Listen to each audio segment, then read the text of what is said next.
Ya, Assalamualaikum warahmatullahi wabarakatuh. Saya Abdul Usman dari Nufas Jurnal. Mungkin ini video podcast pertama ya dari kami. Nah, seperti mungkin yang beberapa mungkin nggak tahu, tanggal 14 Agustus tuh ada Jambore Nasional yang diselenggarakan 5 tahun sekali ya. Iya. 5 tahun sekali. Nah, pada kesempatan kali ini kita akan bertemu dengan dua orang, salah satu kandidat dari cabang Kabupaten Bekasi. Boleh kenal dulu nih siapa namanya dari Pak yang cowok dulu. Oke. Assalamualaikum warahmatullahi wabarakatuh. Waalaikumsalam. Saya dan Felis adalah peserta Jambore Nasional Kuarcap Kabupaten Bekasi dan Kuarda Jawa Barat. Oke, sebelum saya menceritakan pengalaman, maka saya akan berkenalan terlebih dahulu. Nama saya adalah Faridudin Rabdani dan di samping kanan saya ada Felicia Romansa Dwi Nugroho. Mungkin itu aja dari perkenalan dulu. Lebih detail nih. Lahirnya kapan sih Kak? Nah, kalau untuk identitas, saya lahir pada tanggal 15 Maret 2008 dan saya lahirnya di Bekasi. Untuk Kak Felis sendiri? Kalau saya lahir di Bekasi tanggal 6 Juli 2008. 2008. Nah, kita tuh bingung ya. Mungkin beberapa ada yang bingung. Jambore Nasional tuh apa sih? Nah, Jambore Nasional itu adalah pestanya para penggalang. Dan untuk Jambore Nasional itu dilakukannya 5 tahun sekali. Ini Jambore Nasional itu sebenarnya diadakan tahun kemarin karena tahun kemarin itu COVID membludak atau lagi rame-ramenya, lagi naik-naiknya. Jadi Jamborenya diubah jadi 2022. Aslinya Jambore itu 2021. Kayak gitu. Sekarang tuh Jambore keberapa nih dihitung dari awal pertama kali hingga sekarang? Nah, kalau untuk sekarang itu Jambore Nasional yang ke-11. 11. Iya. Berarti diselenggarakan dari awal pertama kali tahun berapa? Kalau menurut saya sih pertama kali itu tahun 1900-an. 1900-an. Nah, untuk mengikuti Jambore itu sebenarnya persiapan apa sih yang udah dilakukan Kak Felis dan Kak Farid ini? Ada macam-macam ya, misalkan dari baris berbaris, terus belajar sandi-sandi juga, ada sandi morse, ada sandi semapur, dan yang lain. Terus ada juga pioneering, pengetahuan kepramukaan, keagamaan, dan juga seni budaya. Kurang lebih begitu sih. Santai aja nih, minum dulu deh minumannya. Untuk apa sih? Yang paling susah nih materinya apa yang bakal diujiin? Menurut Kak Felis dulu, yang paling susah. Kalau menurut saya itu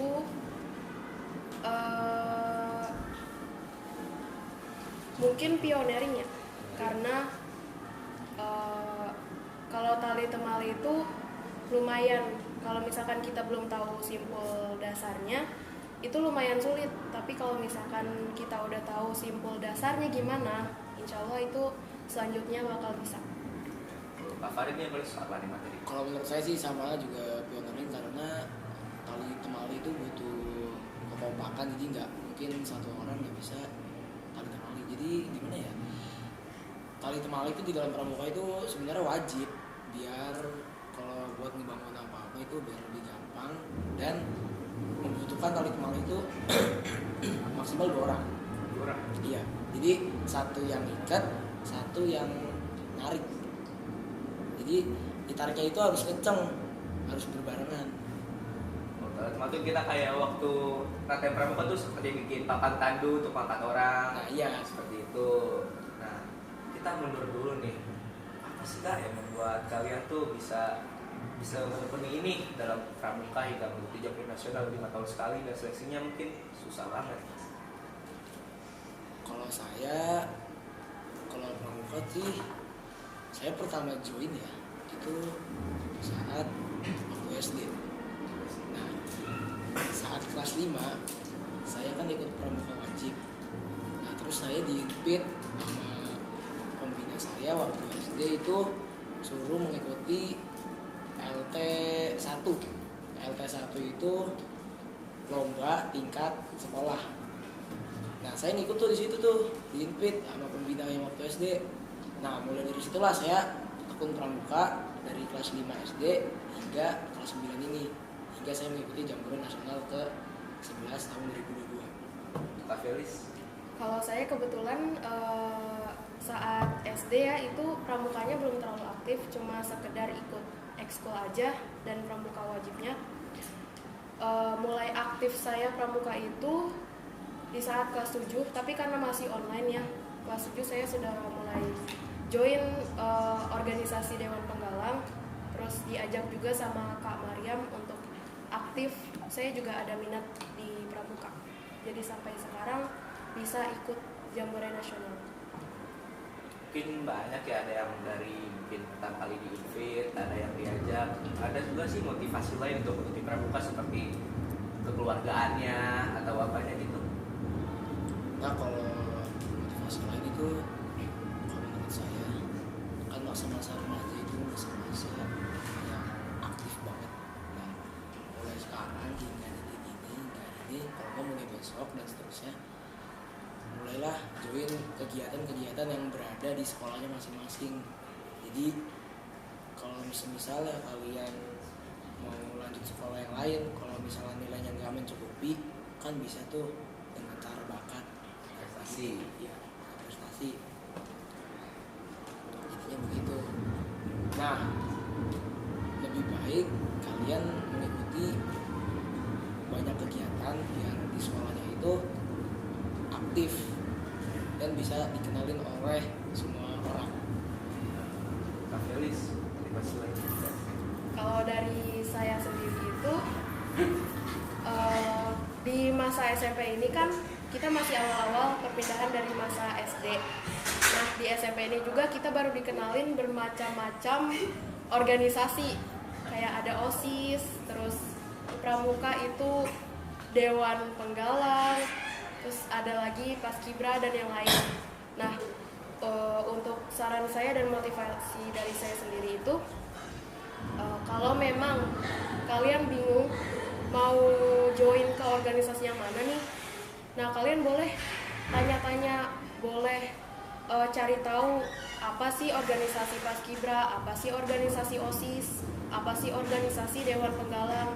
Nah kalau kalian udah merasa punya minat di salah satu organisasi itu, coba kalian ikuti buat pengalaman baru di SMA nanti juga.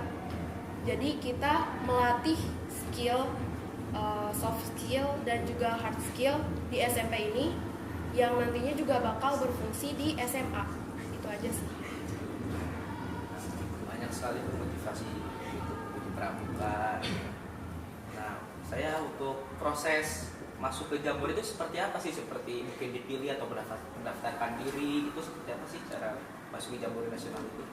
Nah waktu itu saya sama Felis dari awal kegiatan kan DP udah ditawarin tuh sama Kak Mariam. Kak Mariam udah ngomong sama saya sama Felis, katanya bakalan ada Jambore Nasional ke-11 yang akan diselenggarakan di Cibubur. Nah itu saya sama Felis diajak sama Kak Mariam. Nah mulai dari itu pertama saya juga bingung Jambore Nasional itu apa. Nah yaudah saya sama Felis ngikut tuh untuk mendaftar Jambore. Nah saya mendalami lagi, perbanyak latihan dan alhasil saya ikut seleksi di stadion Wibawa Mukti, dan alhamdulillah saya dan Felis lolos ke Jambore Nasional ke-11. Nah terus mulai latihan itu dari bulan April sampai bulan Juli, sampai pembagian perlengkapan. Nah dan mulai pemberangkatannya itu tanggal 12 Agustus dan kegiatan Jamborenya itu dimulai tanggal 14 Agustus sampai tanggal 21 Agustus. Kayak gitu ceritanya. Kan untuk seleksi ya, dari berapa orang sih seleksi tersebut? Dan kalau menurut saya itu seleksinya itu nggak terlalu banyak, kayak sekitaran ada berapa? 19 orang 12 orang. dan yang terpilih 16. 19 itu 19 dari seluruh Kabupaten Bekasi. Iya, seluruh Kabupaten Bekasi. Nah, mulai masuk ke ranah Jamborenya nih. Apa aja sih hal-hal yang dilakuin pas Jambore itu? Nah kalau kegiatan Jambore, kalau menurut saya kegiatan yang paling seru banget, paling asik itu kegiatan air. Air. Iya. Jadi pas kegiatan air itu saya dan Felis menuju ke danau untuk melakukan kegiatan air. Tapi kan di Jambore kan itu satuan terpisah ya, cowok sama cewek itu satuan terpisah. Jadi nggak boleh ada yang namanya cowok sama cewek gabung kayak gitu. Jadi diriku tuh hanya cowok-cowok semua dan Iya. cewek-cewek semua. Iya. Kan kalau Farid tuh main air. Kalau Kak Felis apa? Mungkin sama atau beda? Kalau menurut saya sih itu ada wisata edukasi. Kasih. Jadi kalau kita itu kebagian wisata edukasi hari Selasa. Hari Selasa itu sekitar pukul 6 kita udah menuju ke kendaraan. Terus sekitar pukul 7 kita udah berangkat menuju tujuan. Nah, wisata edukasi itu dalam sehari ada 2 tujuan. Kurang lebih beda-beda ya tujuannya, tapi ada yang sama juga. Kalau kebetulan kemarin saya pertama itu ke Sarang Petarung Korps Marinir di Cilandak. Terus yang kedua ada Ancol. Iya. Tadi kayaknya Kak Farid bawa sesuatu deh, bisa dilihat gak itu apa? Nah, saya ngasih dari ini dulu. Jadi ini tuh namanya keletokan. Bukan. Nah, ini untuk mengetahui teman se-Jawa Barat. Jadi cara mengetahuinya itu dengan cara begini. Nah, kalau Anda mendengar suara kayak ginian di Jambore Nasional, itu tandanya dari Jawa Barat. Dari Jawa Barat. Iya. Jadi tandanya seperti itu, jadi habis itu bakal langsung datengin atau tanda hanya untuk main-main aja? Tandanya itu untuk mengetahui teman di Jawa Barat. Untuk mengetahui saling teman di Jawa Barat. Berarti dari satu Indonesia tuh di Cibubur semua itu? Iya, dari Sabang sampai Merauke itu kumpul di satu tempat di Cibubur. Di situ tuh banyak banget teman saya kenalan sama orang Kalimantan, terus Maluku, Papua. Pokoknya saya banyak banget kenalan dari Sabang sampai Merauke. Dulu Kak Felis nih, kenalan dari mana aja kira-kira? Kebetulan hampir sama ya, ada yang dari Kalimantan Barat, Kalimantan Tengah, terus ada juga Sumatera Barat, Sulawesi Tenggara, Papua Barat, terus ada juga Riau, Kepulauan Riau, Nusa Tenggara Timur, Nusa Tenggara Barat, terus ada lagi yang lokasinya lumayan dekat ya, atau tuan rumahnya yaitu ibu kota Jakarta juga ada. Nah, berarti semua bersatu di satu regu Iya. itu. Nah, saya kan kemarin dapat ini dari Kak Farid ya, Iya. I Love Borobudur. Saya dulu kan daerahnya di Cibubur, Jakarta. Kenapa dapatnya I Love Borobudur gitu? Baru kan di Jogja, di Jawa Tengah. Nah, itu tuh saya mengasih oleh-oleh ke kelas 9A, tapi itu secara random saja. Yang penting mendapatkan oleh-oleh. Kan gak enak ya habis jalan-jalan atau habis hiburan dari Sabang sampai Merauke di Cibubur, pulangnya gak bawa apa-apa, gak enak. Ya oleh karena itu belilah saya gantungan kunci. Saya kasih ke kelas 9A sama ke kelas 9B. Nah itu dibagi rata tuh gantungan kuncinya. Dengan kunci ini harganya berapa nominalnya ini? Nah. Semua kelas dapet. Kalau khusus gantungan kunci yang itu tuh harganya lagi murah. Jadi harganya itu sekitaran 10.000 dapat 3 pieces. Kan jadi satu piecesnya itu isinya 10. Nah itu saya langsung bagi-bagiin. Kan otomatis satu isi 10 kan jadi 30. Nah saya langsung titip ke Pak Umar, langsung bagi-bagiin ke kelas yang 9B. Nah kalau untuk gantungan kunci yang kelas 9A itu gadgetnya lumayan mahal. Jadi saya itu satu gantungan kunci harganya itu cukup mahal banget. Satu gantungan kunci itu isinya 10 dan harganya 50.000. 50. Iya. Tulisannya sama kayak gini atau beda? Nah, kalau gantungan kuncinya lebih beda. Kalau gantungan kunci yang khusus kelas 9A itu ada tulisannya. Karena kan saya kan ngasih gantungan kunci itu kan random. Jadi biar kebagian semua rata, biar kelas 9A dapat, kelas 9B juga dapat dan sekolah juga dapat. Tapi sekolah saya ngasihnya cukup lebih spesial lagi. Oh, iya. Kak Felis kas nggak Kak Felis? Ya, saya juga kasih ada hampir sama sih gantungan kunci, cuman mungkin modelnya aja ya yang beda.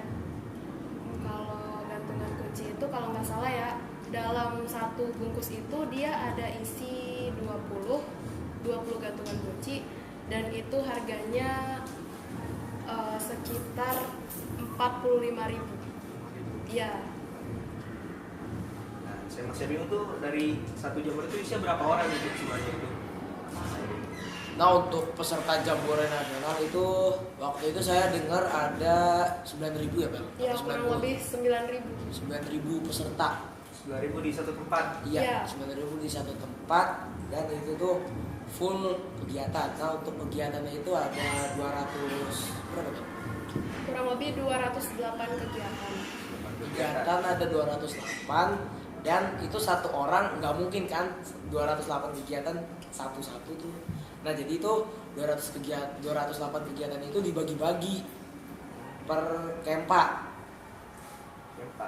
Ya, Kempa kempa berapa? itu artinya kemah putra, dan kempi itu artinya kemah putri. Nah, saya waktu kempa itu kebagian kempa 3. Nah, dan kempa 3 itu ID cardnya itu warna kuning nih. Saya sama Felis sama. Kalau Felis kempi 3, saya juga Ya. kempi 3. Saya kempa 3. Nah, dari 9.000 orang di situ ya, dan berapa hari? 7 hari di situ.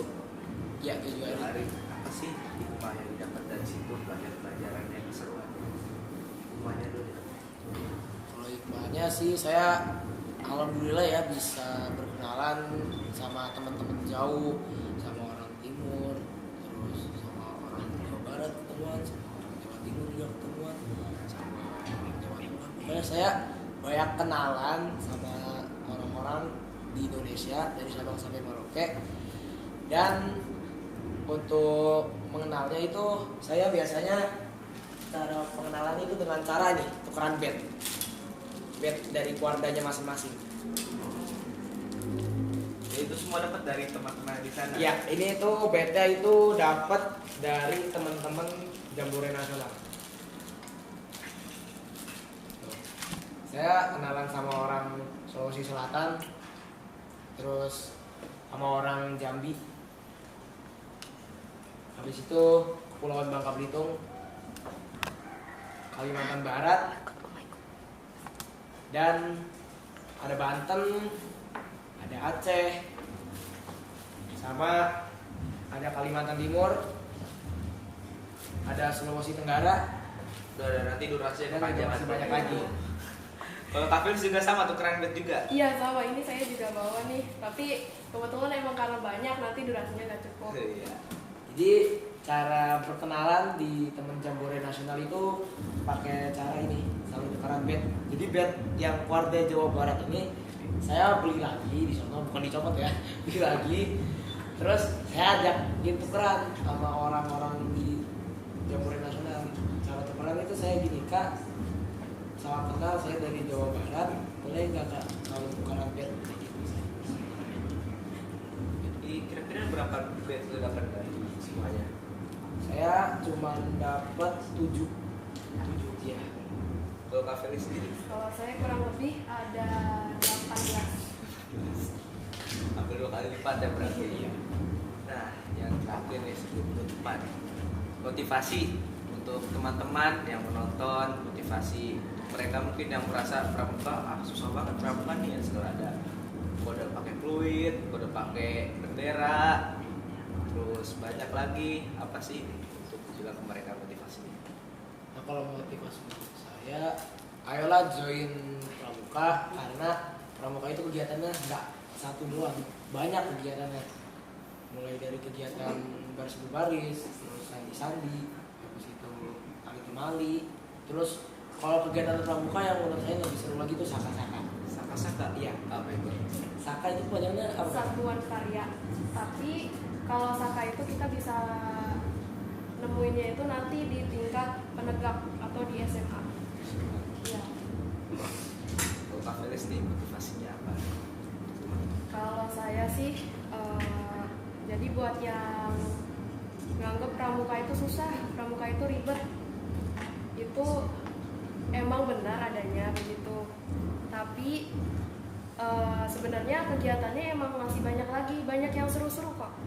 Misalkan kayak baris berbaris itu kita juga ada buat variasinya juga, itu seru. Terus misalkan sandi semapur itu kita juga ada dance-nya. Jadi usahakan kalian nikmati semua kegiatan pramuka yang kalian ikuti dan jangan pikir kalau kegiatan itu tuh beban buat kalian. Itu aja. Ya, itu juga motivasi bagi saya yang sering bolos waktu SD.